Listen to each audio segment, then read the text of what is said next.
अहिले नेपालको पहिलो जननिर्वाचित प्रधानमन्त्री बीपी कोइराला जीवित नै भएको भए उनको 107औं जन्मदिवस हुने थियो। तर बीपी कोइरालाको निधन भएकै 38 वर्ष भइसक्यो। उनी सन् 2082 को जुलाई 21 मा 67 वर्षको उमेरमा बितेका थिए। आफ्नो जीवनको लामो समयसम्म नेपाली कांग्रेसको नेतृत्व तहमा रहनुका साथसाथै सन् 1959 देखि सन् 1960 सम्म नेपालको प्रधानमन्त्री र नेपालमा प्रजातन्त्र स्थापना गर्नको लागि पनि उनले राजनीतिक नेतृत्व प्रदान गरेका थिए। राजनीतिको साथसाथै उनले नेपाली भाषा र साहित्यमा निकै नै ठूलो योगदान गरेका छन्, मनोवैज्ञानिक कथाहरूको नयाँ प्रयोग गरेर। बीपी कोइरालाले आफ्नो जीवनको बारेमा एक आत्मवृत्तान्त लेखेका छन्, जसमा उनले आफ्नो समयमा भएका विभिन्न घटनाक्रमहरूको बारेमा विस्तृत विवरण प्रस्तुत गरेका छन्।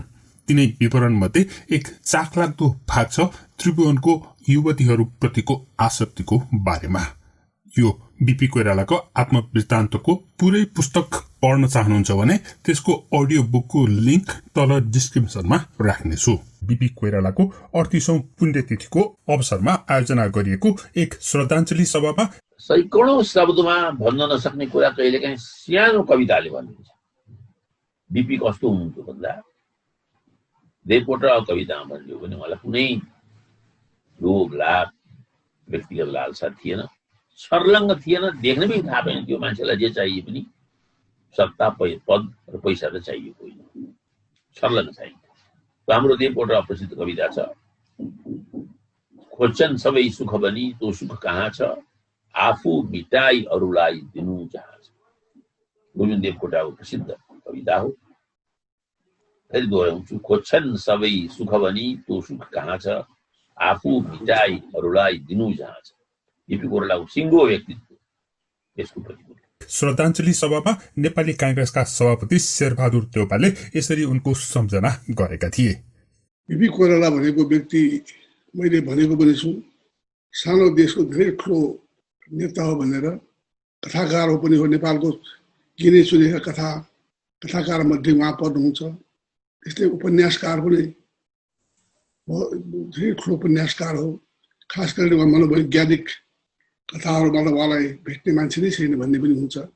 त्यस्तो किसिमको एकातिर सम्बन्धित अर्को छ समाजवादी प्रजातान्त्रिक समाजवाद प्रणेता व्याख्याता मात्रै होइन, प्रणेता पनि हो। उहाँले चाहिँ सुरु नै गरेको हो साउथ एसिया भन्यो भने प्रजातान्त्रिक समाजवादको विषयमा उहाँले चाहिँ धेरै महत्त्वपूर्ण योगदान दिनुभएको छ आफ्नो लेख मार्फत। बीपीले आफ्नो आत्मकथा आत्मवृत्तान्तमा त्रिभुवनको रसरङ्गी स्वभावको बारेमा पनि खुबै जीवन्त तरिकाले चर्चा गरेका छन्। प्रस्तुत छ राजा त्रिभुवनले तत्कालीन गृहमन्त्री रहेका बीपी कोइरालालाई लगेको एक पार्टीको विवरण। सो पार्टीमा त्रिभुवनले आफ्ना छोरा बुहारीलाई पनि सँगै लिएर गएका थिए। बीपीको आत्मवृत्तान्तको यो अंश खगेन्द्र नेपालीले वाचन गर्नुभएको हो। एउटै कारमा राजा म र राजाका 3 जना छोराहरूलाई लिएर साँझ परिसकेको थियो साम्राज्य शमशेर कहाँ लिएर गए। साम्राज्य शमशेर तिनताका खुब शानदार पार्टीहरू दिन्थे। त्यसताका एउटा भारतीय राजदूतावासमा पार्टी हुन्थ्यो र अर्को तिनै कहाँ हुन्थ्यो। एकदम तडक भडक भएको पार्टी दिन्थे उनी। रक्सी पानी जस्तो बग्थ्यो। त्यस दिन उनले राजालाई बोलाएका थिए जन्मदिनको पार्टीमा। त्यस दिन त झन् कुरै भएन। त्यहाँ अलिकति सैनिक अफिसरहरूलाई पनि बोलाएको थियो। जनरलहरू थिए, ठिटीहरू पनि थिए, राम्रा राम्रा ठिटीहरू बोलाएका थिए। अनि ड्रिङ्क चल्यो, डान्स पनि हुन थाल्यो। मैले के देखेँ भने त्यहाँ अश्लीलता बेसी भइरहेको छ। राजा गएको ठाउँमा त केही संयम राख्नुपर्छ, ड्रिङ्कमा पनि संयम राख्नुपर्छ। फेरि म पनि गएको थिएँ। आर्मी अफिसरहरू मात्रै भएको भए त आर्मीको अलि चलन जस्तो पनि हुन्थ्यो। तर एउटा सिभिलियन गएको छ, राजा गएका छन् र राजाका नातेदारहरू गएका छन्। मलाई उति मन परेन। के रहेछ भने एउटी केटी थिइन्, त्यो राजाको मन परेकी त्यही भेट्थे। तिनले त्यहाँ उसलाई केटी पारेर राखेको थियो। साम्राज्य शमशेरले त्यहाँ सबैको लागि केटीहरूको व्यवस्था गरेका थिए। राजाको केही अलि नखर माउले त्यहाँ खण्डहरू बनेका थिए साम्राज्यको दरबारमा। केटीहरूलाई लिएर को कता गए, अँध्यारोमा कता को गयो, कता बिलायो थाहा भएन।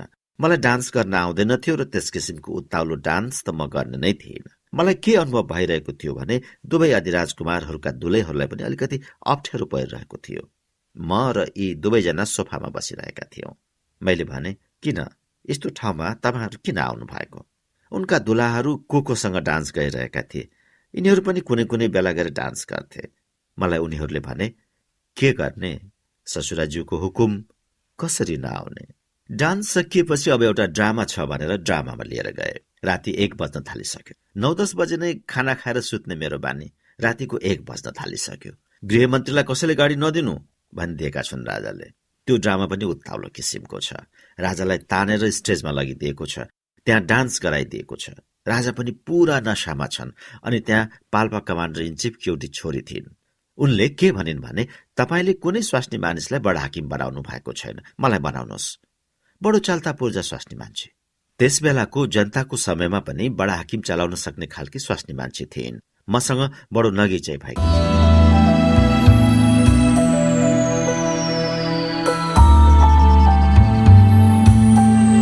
त्यसपछि खाना भनेर हामी आयौं। त्यो सिद्धिएपछि 2 बजेतिर हुँदो हो। राजाले पठाइरहेका छन् एकपछि अर्को स्वास्नी मानिसलाई मसँग हात समातेर डान्स गर्नको लागि। म नगएपछि राजा मनेर आए। ठिक्क नामर्द स्वास्नी मान्छेलाई भन्न जान्छन्, तर स्वास्नी मानिस आएर भन्दा पनि तिमी ननाच्ने भनेर मलाई भने। त्यसपछि राजाले महसुस गरेछन् र नरशमशेरलाई भने, ल गृहमन्त्रीलाई पुर्याइदेऊ र बुहारीहरूलाई पनि पुर्याइदेऊ। यो जीवन्त विवरणले तत्कालीन अवस्थामा हुने राजकीय पार्टी र जमघटको एक झझल्को दिन्छ। यो घटनाको बेलामा गृहमन्त्री रहेका बीपी कोइराला त्यसपछि भएको चुनावमा अत्यधिक बहुमत ल्याएर 2/3 बहुमत रहेको सरकारको प्रधानमन्त्री बनेका थिए।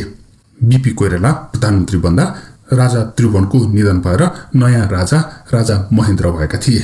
कोइरालाको शक्तिशाली सरकारले आफ्नो कार्यकाल भने पूरा गर्न सकेन, किनकि राजा महेन्द्रले कोइराला सरकारलाई अपदस्थ गरेर शासन सत्ता आफ्नै हातमा लिए। त्यसपछि नेपालमा निर्दलीय पञ्चायती व्यवस्थाको सुरुवात भयो। मुलुक गरिब छ, हाम्रो मुलुक किसान छ। जसले किसानको भलाइ गर्दछ, हलो जोत्ने मान्छेको भलाइ गर्छ, जसले गाउँलाई सिँगार्छ, गाउँमा बस्ने मानिसहरूलाई को भलाइ गर्छ, त्यही समाजवादी हो। हाम्रो समाजवाद भनेको गाउँका जनताको भलाइ जुन नीति र कार्यक्रमले हुन्छ, त्यही नीति चाहिँ नै हाम्रो दृष्टिमा समाजवादी नीति र कार्यक्रम हो। हामी गाउँले हौँ, गाउँका जनताको सेवा गर्ने। The violence was due to the fact there was terrible resentment against the present system. And the resentment was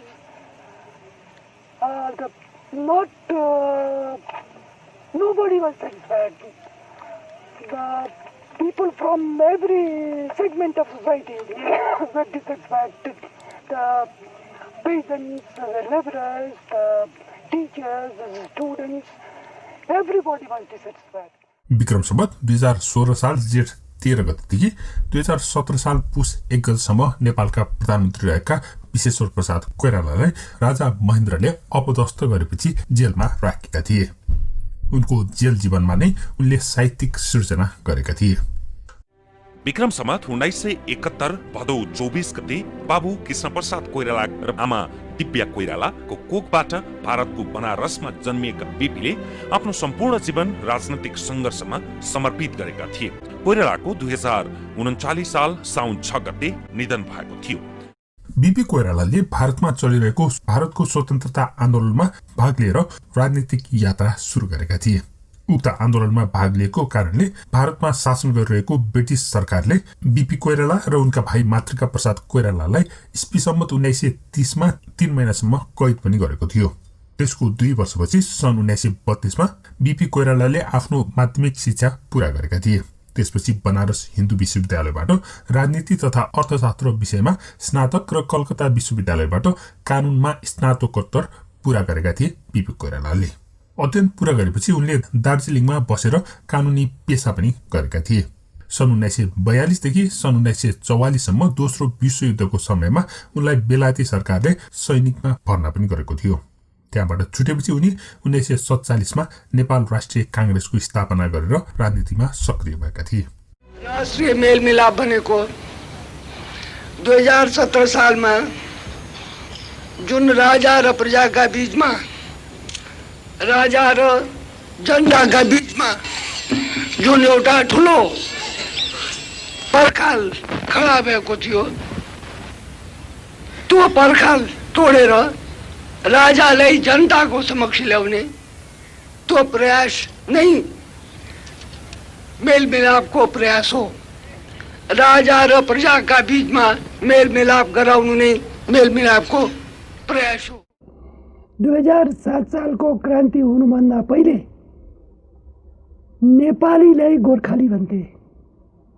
हामीहरू विराटनगरबाट काठमाडौँ जाँदाखेरि नेपाल जाने भन्थ्यौँ।